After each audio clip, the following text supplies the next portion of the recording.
Hello YouTube, this is Wisps and Whimsy and you're watching Starting Out Solitary. Our topic this week is doing spells for profit. Is it ethical, and would you or have you?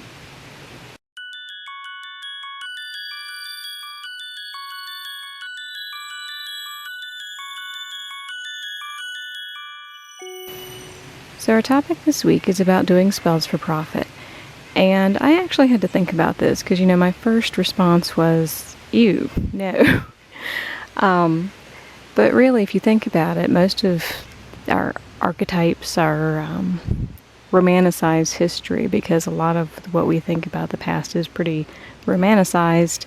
But we think about the village witch or cunning woman who the locals would go to for, different amulets and protection talismans and, healing and essentially spell work.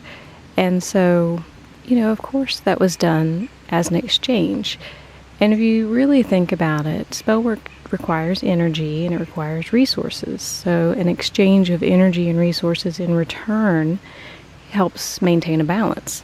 So if someone is doing spell work for you, they may be doing it out of love for you, and therefore your love coming back to them as friendship or family ties would be that return. If it's someone who is not tied to you by friendship or family, then it would make sense to go ahead and give them some sort of return in the form of resources, whether that's bartering or, working for them, or whether that's giving them money directly. So I guess really once I stopped to think about it, no, I don't think it's unethical to ask for money.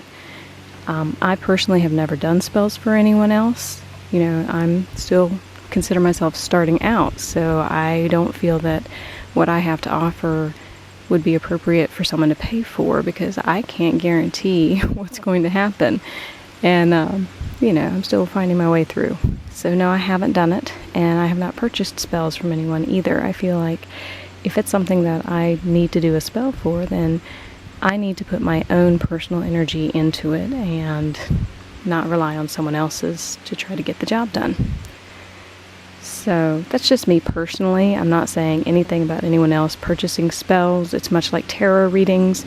You can purchase them from someone else who is more expert at it, or you can do it yourself. I tend to do it myself because I feel like that's going to have more relevance for me.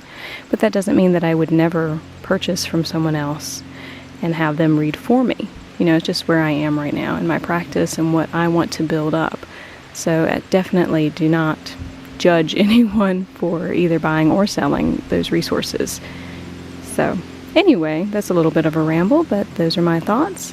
I hope you all are preparing for your seasonal transition, whether it be the fall transition or the spring transition. And this is Wisp and Whimsy, wishing you many blessings.